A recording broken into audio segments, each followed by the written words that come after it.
Halo, perkenalkan nama saya Niki. Saya adalah mahasiswa di Universitas Internasional Batam semester 4 jurusan Hukum.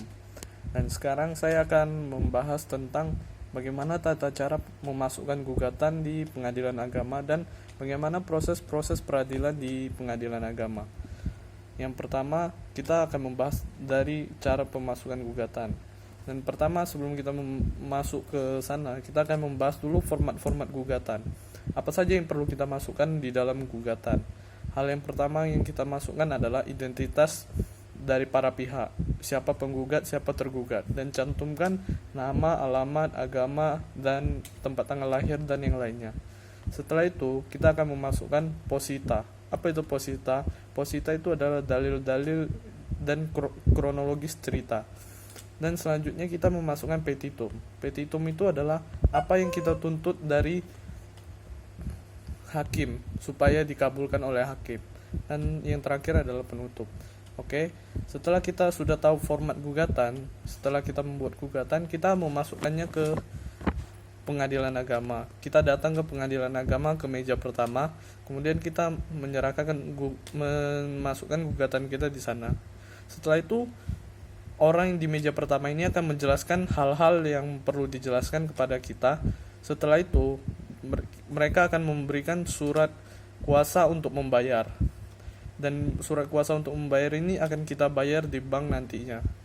Setelah ditandatangan surat kuasa untuk membayar sesuai dengan jumlah yang sudah ditentukan, kita pergi ke bank untuk membayar biaya panjar perkara yang sudah ditentukan di surat kuasa tersebut. Kemudian setelah kita membayar, kita tinggal menunggu panggilan dari pengadilan untuk kita datang dan melanjutkan ke tahap selanjutnya. Oke, dan di tahap selanjutnya ini, hal pertama yang dilakukan adalah pemanggilan oleh pengadilan kepada para pihak. Setelah dipanggil, hal pertama yang dilakukan adalah hakim akan memeriksa identitas para pihak. Jika sudah benar, maka langkah selanjutnya yang akan dilakukan adalah akan dilakukan proses mediasi. Proses mediasi ini wajib dilakukan di peradilan agama. Dan batas waktunya adalah kira-kira 45 hari. Jika lebih adalah keputusan hakim untuk menentukan.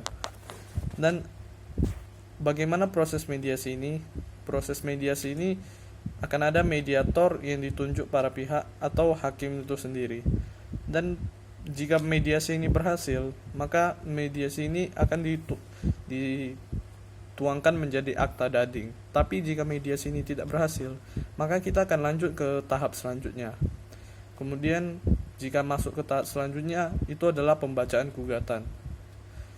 Dan pembacaan gugatan, kemudian setelah pembacaan gugatan, kita akan masuk ke jawaban. Jawaban ini juga termasuk dari eksepsi dan gugatan rekopensi jika ada.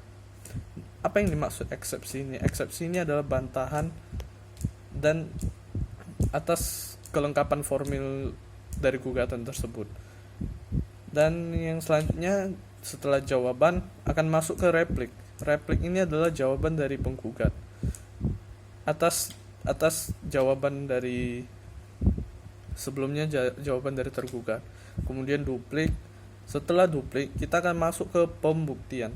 Di pembuktian ini ada beberapa, yang ada yang tertulis dan ada juga pembuktian saksi. Setelah masuk ke pembuktian, kita akan masuk ke kesimpulan. Kesimpulan ini juga adalah kesimpulan dari kedua belah pihak. Ada kesimpulan dari penggugat, ada kesimpulan dari tergugat. Jadi masing-masing memberikan kesimpulannya atas apa yang mereka dapat dari pengadilan tersebut untuk diberikan kepada hakim. Kemudian setelah kesimpulan itu sudah didapatkan, mereka kemudian akan masuk ke musyawarah majelis hakim. Majelis hakim akan bermusyawarah dan untuk mencapai keputusan apa yang akan dijatuhkan oleh hakim. Apakah gugatan ditolak, diterima, atau dikabulkan sebagian. Dan yang terakhir adalah putusan. Di putusan ini, setelah seperti yang saya jelaskan sebelumnya, setelah musyawarah, majelis hakim akan menurunkan putusan. Oke, dan setelah itu di peradilan agama, jika kasus ini mencakup masalah perceraian, maka setelah putusan ini ada lagi, mereka akan dipanggil untuk